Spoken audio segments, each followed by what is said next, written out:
Subscribe and hit the bell icon to never miss an update from eTimes TV.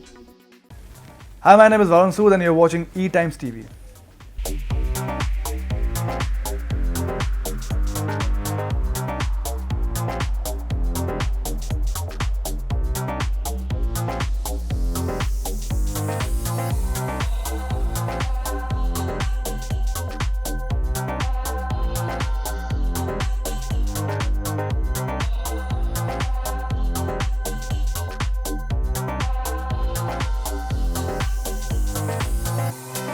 Experience बहुत अच्छा था। जब हम यहाँ से गए थे तो मैंने सोचा कि मैं स्टंट करूँगा, 45 डेज़ वहाँ पे ताऊँगा और वापस आ जाऊँगा। पर मुझे ये रियलाइज़ नहीं हुआ कि मेरे इतने अच्छे दोस्त बन गए वहाँ जाके।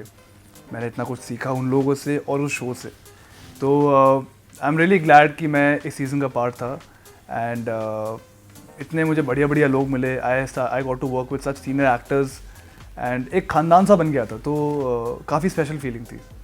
प्रेशर ऑब्वियसली मेरे पे काफ़ी था। जब मैं शो के पहले जब मैंने साइन किया था, जब अनाउंसमेंट बाहर आ गई थी कि मैंने किया है ये शो साइन, तो लोग बोलते यार ये तो कर ही लेगा, इसके लिए क्या मुश्किल है। और मेरे पे काफ़ी प्रेशर था कि मुझे लोगों को प्रूव करना पड़ेगा वापस कि चलो मैं एक अलग मिट्टी से बना हुआ एंड ऑल ऑफ दैट। पर वहाँ जाके मैंने रियलाइज़ किया कि जो मैंने पहले शोज़ करे और जो खतरों के खिलाड़ी सीज़न 11 है वो कम्प्लीटली अलग अलग शोज़ है, क्योंकि इसका जो स्केल है वो बहुत बड़ा है। हम और किसी शो में नहीं देखते कि लायन आ गया, चीता आ गया, हेलीकॉप्टर आ गया, फ्लाइंग कार्स, ब्लास्ट, हम नहीं देखते कहीं पर। ये इकलौता शो है इंडिया में जो ये सब करता है। तो इसका स्केल इतना बड़ा है कि मैं ये दावे के साथ कह सकता हूँ कि ये जो चीज़ें मैंने करी है वो मैंने पहले किसी भी रियलिटी शो में नहीं करी और पहले का कोई एक्सपीरियंस काम नहीं आया। हम सब सेम लेवल पे थे। बस यही था कि मेरे में एक पैशन है, मेरे में एक जुनून है, मेरे में एक डिटर्मिनेशन है कि मैं गिव अप नहीं करता। तो आई थिंक वही काम आया मेरे लिए, नहीं तो बाकी सब समान ही थे। तो मेरा एक सबसे बड़ा फेयर था स्नेक्स का। मैं वो डर रहा था कि मुझे वो ना मिले। जब मुझे पहली बार सांप मैंने जब देखा तो बहुत डर लगा, पर जब मैंने स्टंट किया तो उस टाइम में क्या होता है ना कि आपको इतना डर लगता है कि अब घर ना चले जाओ।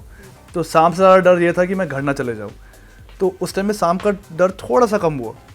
स्टंट वर्क ख़त्म हुआ, उसके बाद लगा कि यार मैंने क्या कर दिया, ये सांपों के बीच में लेटा हुआ था या फिर मैंने सांप पकड़ा हुआ था या फिर मैंने उसको उठा के यहाँ रखा। तो अगर आप मुझे अभी भी बोलोगे कि सांप उठा के रखोगे तो मैं नहीं रख पाऊँगा, क्योंकि उस मोमेंट के लिए मैंने अपना डर गायब कर दिया था। सांप तो चलो अलग बात होगी, पर वहाँ पर काफ़ी ऐसे अलग अलग चीज़ें थी जो मैंने कभी ना लाइफ में देखी है ना सुनी है। मुझे उनसे फोबिया उनसे डर लगने लग गया, बिकॉज इतनी अजीब चीज़ें थी। सो काफ़ी अलग अलग मुझे फोबियाज़ वापस पैदा हुए। एंड आई डोंट थिंक मेरा कोई फोबिया गया है, पर हाँ मुझे ये पता है कि इन अ मोमेंट जहाँ पर मुझे फोबिया को फेस करना है, वहाँ पर मैं जीत सकता हूँ, वहाँ पर मैं ओवरकम कर सकता हूँ। आई थिंक दिव्यंका दी ने मुझे बहुत ज़्यादा सरप्राइज़ किया है, बिकॉज हम उनको शो पे देखते हैं, हम देखते हो कि वो बहू बनी है, बहुत शांत, बहुत काम, बहुत स्वीट। और वहाँ जाके उन्होंने जैसे स्टंट परफॉर्म किए, मैं बिलीव ही नहीं कर पा रहा था कि ये Divyanka, and she used to do it with a smile. तो फिर मैं यकीन ही नहीं कर पा रहा था कि ये सेम दिव्यंका त्रिपाठी जिसको मैंने टीवी सीरियल में देखा है, जो यहाँ पर ऐसे स्टंट कर रही है। सो वो काफ़ी सरप्राइज एलिमेंट था। So Rohit sir is a guy who has started his career as a stuntman only, और उन्होंने बहुत मेहनत करके अपनी जगह पाई है इंडस्ट्री में, एंड वो बहुत बहुत टॉप लेवल पे है। उसके बावजूद वो इतने हम्बल है, वो इतने स्वीट है, वो सबकी हेल्प करते हैं, अपने एक्सपीरियंस से शेयर कर रहे थे हमसे, जोक्स क्रैक कर रहे थे। पर स्टंट के टाइम पे ना उनको पता था कि किसको क्या बोलना है कि वो आगे बढ़ पाएगा और कर पाएगा। जैसे मेरे लिए स्पेशल बात ये होती थी कि हर बार मुझे बोलते थे वरुण तू तो कर ही लेगा। जब मैं सर को बोलता सर ये तो कैसे होगा, बोला तू तो कर ही लेगा, तेरे लिए क्या मुश्किल है, मुझे भरोसा तेरे पे। तो वो अगर रोहित सर मेरे पे भरोसा दिखा रहे हैं तो कुछ तो बात होगी मेरे अंदर भी जो शायद मुझे भी नहीं पता, पर उनको दिखती है। तो उनके लिए मैं आधे स्टंट कर जाता था। तो दिव्या काफ़ी प्राउड थी पूरी जर्नी में, बिकॉज मैं उसको पूरा बताता था कि आज स्टंट में ये हुआ, आज ये अच्छा हुआ, आज ये अच्छा हुआ। तो वो काफ़ी प्राउड थी थ्रू आउट, वो काफ़ी खुश थी कि स्टंट सब अच्छा जा रहा है, वहाँ जर्नी अच्छी जा रही है। मेरे लिए काफ़ी मुश्किल था, because I am always use to her being around me physically. मैं बोलता हूँ कि यार आज मतलब I like her being around me, पर थैंकफुली वो ना होकर भी मेरे साथ थी, बिकॉज हम लोग कॉन्स्टेंटली फ़ोन पे बात कर रहे थे। एंड हमारा शेड्यूल इतना हेक्टिक था कि जहाँ टाइम मिलता था मैं उससे बात करता था, भले वो ज़्यादा ना हो, पर that used to do the magic. वो मुझे मोटिवेट करती थी, मुझे सपोर्ट दिखाती थी and I used to feel better. तो actually Divya was very happy that I made new friends, क्योंकि मैं एक ऐसा इंसान हूँ जो दोस्त इतनी जल्दी नहीं बना पाता। मैं बहुत रिजर्व्ड रहता हूँ, मुझे अपनी प्राइवेट लाइफ बहुत पसंद है। तो मेरे जब मैं 19 का था, जब मैं इस इंडस्ट्री में आ ही रहा था, तो मेरे कुछ 5-6 दोस्त बने थे, रणविजय, प्रिंस, रफ्तार, नेहा, निखिल। तो मेरे यही दोस्त हैं, मेरे और कोई दोस्त नहीं है इंडस्ट्री में, और मैं इनके साथ ही चिल करता बॉम्बे के अंदर। तो शी वॉज़ वेरी हैप्पी कि मैं 5-6 साल बाद मैं नए दोस्त मैंने बनाए इंडस्ट्री में, मैंने नए दोस्त खुद से बनाए, मैंने खुद से इनिशिएट किया बात करने के लिए। तो she was very happy with the picture. बोलती कि और खींचना, क्या कर रहा है, 2-3 क्यों खींची, और खींचता। So she was very happy that I made new friends and I was clicking photos with them and I was being open with them.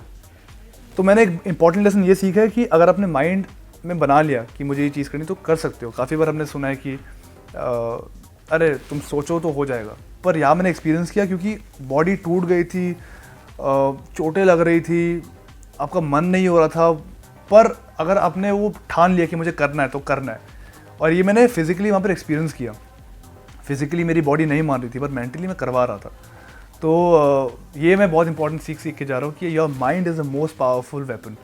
आप भले ही कितना जिम चले जाओ, भले ही कितना आप वेट उठा लो, कोई फ़र्क नहीं पड़ता। अगर माइंड आपका स्ट्रांग नहीं है तो फिर आप कुछ नहीं कर पाओगे। जैसे मैं दिव्या से रोज़ बात करता था, मैं रन भाई से भी रोज़ बात करता था, and I should tell him कि आज ये हुआ, आज वो हुआ। एंड उनकी ट्रेनिंग मुझे सही बताऊँ काफ़ी हद तक काम आई है, because he also kind of knows कि ये करेगा तो यहाँ पर तेरा बेनिफिट होगा। But again he should tell me कि अपना दिमाग सीधा रख और अपना दिमाग को स्टेडी रख, काम रख, बाकी तू आराम से कर लेगा। ये मुझे ना स्टार्टिंग में समझ नहीं आता, बिकॉज मैं हर चीज़ ताकत से कर रहा था। जब मैंने अपना दिमाग लगाना चालू किया तो मेरे लिए हर स्टंट आसान हो गया। आई वोंट से कि मैं मस्के में करके निकला, पर मुझे समझ आने लग गया कि एक स्टंट को आप आसानी से भी कर सकते हो अगर आप दिमाग लगाओ। सो मुझे माइंड स्ट्रेंथ की, मेंटल स्ट्रेंथ की पावर मुझे इस शो पे पता लगी है। मुझे इस शो पे इतनी चोटें लगी है, और मैं I am a very injury prone guy. मुझे इतनी चोटें लगी, तो आपको दिख ही रहा होगा मेरे हाथ में यहाँ पर कट आया हुआ है। तो मुझे बहुत ज़्यादा चोटें लगी है, मैं आपको बताऊंगा नहीं, let that be a surprise, क्योंकि शो पे पता ही लग जाएगा। हर स्टंट में मुझे चोट लगी है, फेयर इनफ, हर स्टंट में मुझे चोट लगी है। मैंने जितने स्टंट किए मुझे वहाँ चोट लगी है। तो मुझे चोट का फ़र्क पड़ता नहीं था, because I have to be like you know what, करना तो है ही आगे जाके। तो वहाँ पर मैं, जैसे मेरा मेंटल स्ट्रेंथ काम आया कि भले ही हाथ काम नहीं करा, पैर काम नहीं करा, पर करना तो है ही, वरना घर निकलो, और घर जाना नहीं था। तो that's it. Divya and me are still very young, and marriage will be on the cards eventually in the future. I just don't like the fact that a lot of people are like, शादी क्यों नहीं कर रहे हो? अरे because हमको अभी नहीं करनी है, अभी हमारी बहुत प्लानिंग बाकी है लाइफ में। हम फैमिली संभाल रहे हैं अपनी, हमको और करियर में अच्छा करना है। तो इवेंचुअली जब होगी तो सबको पता लग जाएगा। Right now we are in a very good space, we are staying together, we are working, we are having fun, it's great, and we are still very young to get married. तो जब होगी तब होगी।